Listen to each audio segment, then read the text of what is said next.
On Monday, former Trump Organization controller Jeffrey McConney testified about his role in the hush money payments used to interfere in the 2016 presidential election.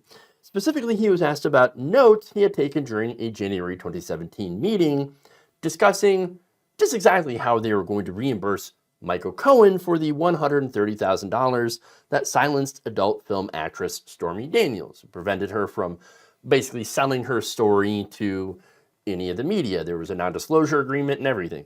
So now the notes, which again, the whole existence of notes, bit of an issue. So these notes detailed the fuzzy math that was involved in here and was described by McConney as a boo-boo. Oh, really? Oops. Whoops. I shouldn't have written this down. Bad idea. Now, this, according to the Daily Beast's Jose Pagliari, Cohen would be paid $180,000, which would then be doubled on paper, so it would make up for the roughly 50% in taxes that he would have to pay in federal, state, and city taxes, living in New York. Now, McConney wrote $180,000 for times 2 for taxes in black pen on paper emblazoned with Trump letterhead. Right? Because, of course, right? McConney admitted that the company made sure to increase the amount paid to Cohen so that Cohen would be sure to get his proper share. Now, that was something that Cohen had complained about. Hey, I'm doing this. I set up a fake shell corporation and everything. Later on, by the way, that's what got him in trouble, okay, the way that he handled all this stuff. And so they wanted to make sure that Cohen got his fair share, okay? Now, Cohen's bonus was initially marked as $50,000 paid to Redfinch for tech services. In reality, $60,000 went to Cohen. Now, McConney testified that Michael was complaining that his bonus wasn't large enough. This was to make up for whatever he thought he was owed. In total, $420,000 was divided by 12 so that Cohen would get $35,000 a month for a year. McConney's notes of that meeting included a mention that stated, Mike to invoice us. So, invoice us monthly. That right there is the crux of the case, right? Prosecutors wanted to prove that the Trump Organization and that Trump himself was lying about legal work that Cohen was allegedly doing in order to cover up a cover-up. That makes sense? This cover-up directly involving Trump because Trump wanted the story buried. Now, the defense is trying to argue that the payments were made for legitimate legal work and therefore, no problem. There's no problem with how that they were made. Oh, okay, well, what legitimate legal work? I mean, we don't really know, right? I mean, so far, $35,000 a month in this so-called, retainer, legal retainer, is actually for a reimbursement for Cohen creating that fake shell corporation to then pay off Daniels and McDougal and anyone else, by the way, which he would then probably be reimbursed the same way if he did another catch and kill. So all these reimbursements were obviously made after the fact, which is not quite the same as a legal retainer from what I understand, okay? Now, prosecutors showed jurors a copy of a March 28, 2017 email in which McConney wrote, I'll check status tomorrow. DJT needs to sign the check. So remember, at the time, Donald Trump was president. So these checks would have to go to the White House and then have Trump sign them and then end up going back to New York to then go to Michael Cohen. And that's what happened. Trump was literally signing hush money reimbursement checks while sitting in the Oval Office. Now, if Joe Biden were doing something like that, Republicans their heads would explode. Their hair would be on fire.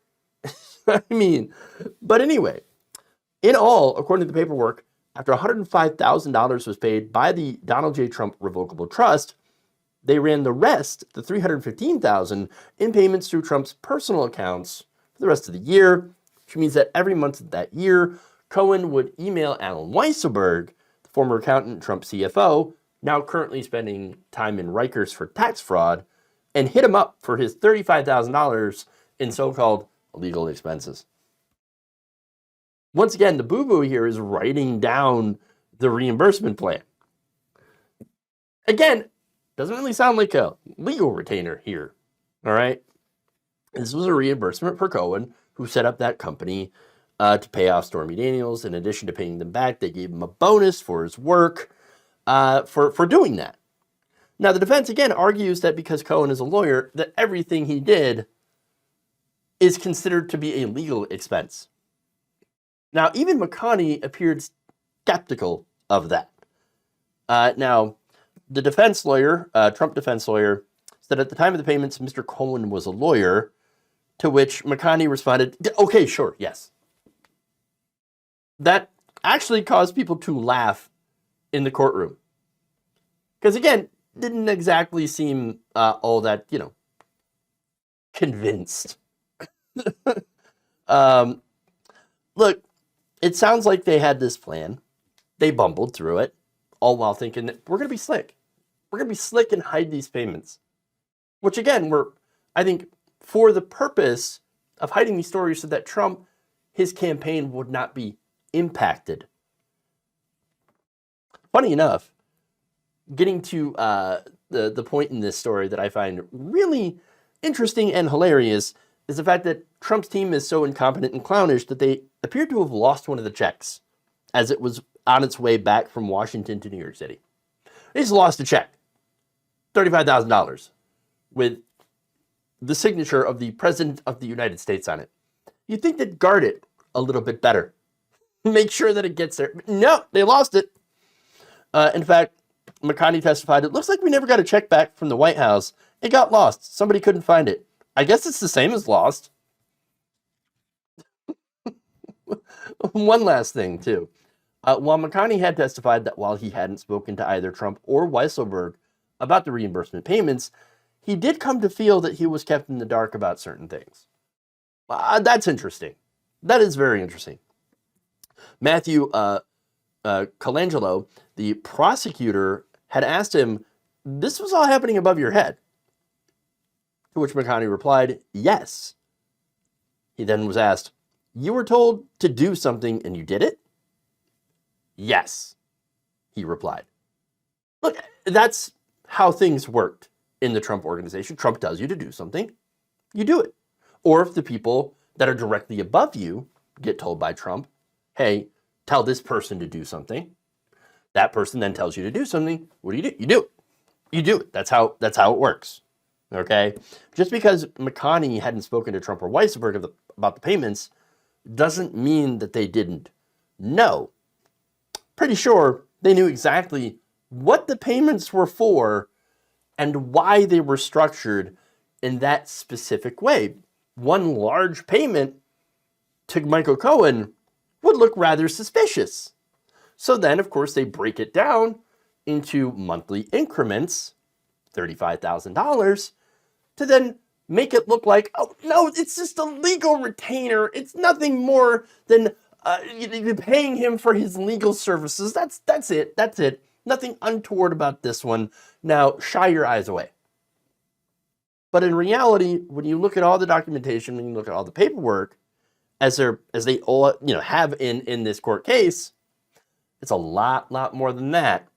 And once again, they can prove that it was for specifically to try to prevent the embarrassment of Donald Trump during election year while he's trying to run for president, then and that the cover-up was there to make sure to obscure that fact that there was a cover-up, then they got him.